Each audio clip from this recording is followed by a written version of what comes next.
He is a clown in blackface sitting on the Supreme Court. He gets me that angry. I'm sure. He doesn't belong there. I mean, this man does not belong in the Supreme Court. He is an embarrassment. He is a disgrace to America. Hey, that's George Takei, Mr. Sulu from Star Trek, talking about who else? Clarence Thomas. Welcome aboard. Tim Graham, Director of the Media Analysis at the Media Research Center, editor for Newsbusters.org, is here to discuss the awards, and I'm a judge on these awards, I'm happy to say, I'm proud to say. The MRC's Worst of the Worst, the best notable quotables from the liberal media in 2015. Tim, welcome, sir. Thank you. All right, so that was the Barbara Streisand Award for Celebrity Vapidity, and very well done.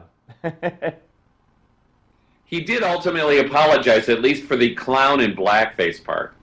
Yeah, but it's disgusting. It really is. But you know, that's what you come to expect. All right, I want to move on to the What Difference Does It Make award for denying Hillary's scandals, and this is George Stephanopoulos, as everybody will see. Here we go.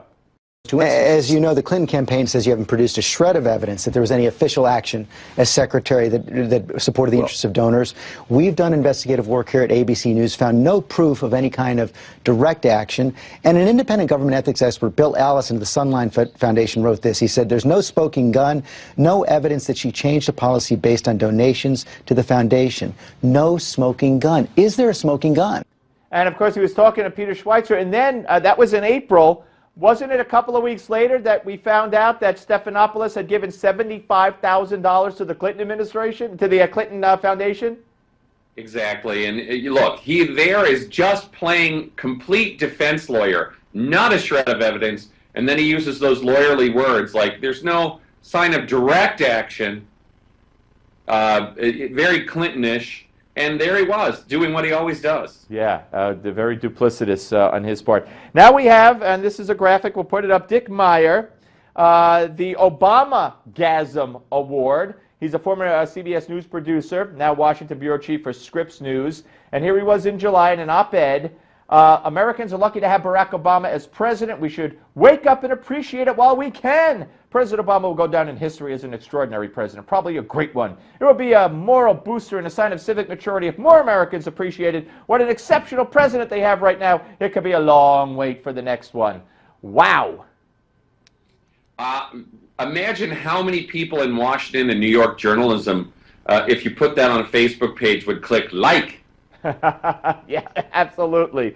All right, here's the Damn Those Conservatives Award from Bryant Gumbel, who we all know and love, I guess.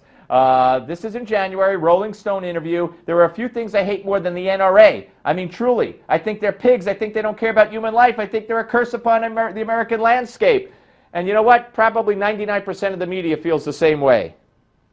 And in a year in which the news media claims to dislike the way that Donald Trump is uncivil, how Trumpy is that quote?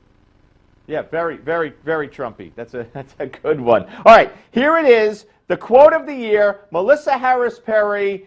Watch this. But let's be fair. If there's somebody who is a hard worker, when he goes to Washington, is Paul Ryan. Alfonso, I feel you, but I just want to pause on one thing, because I don't disagree with you that I actually think Mr. Ryan is a great choice for this role.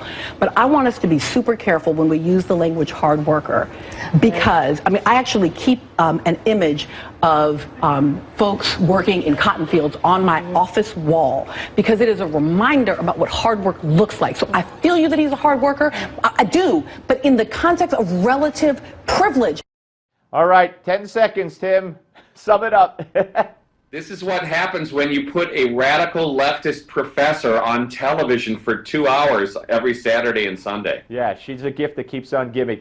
You could go to newsbusters.org or the MRC's website and see the whole list of the notable quotables. Thank you, Tim Graham. Merry Christmas. Danny Aiello is next. Don't miss him.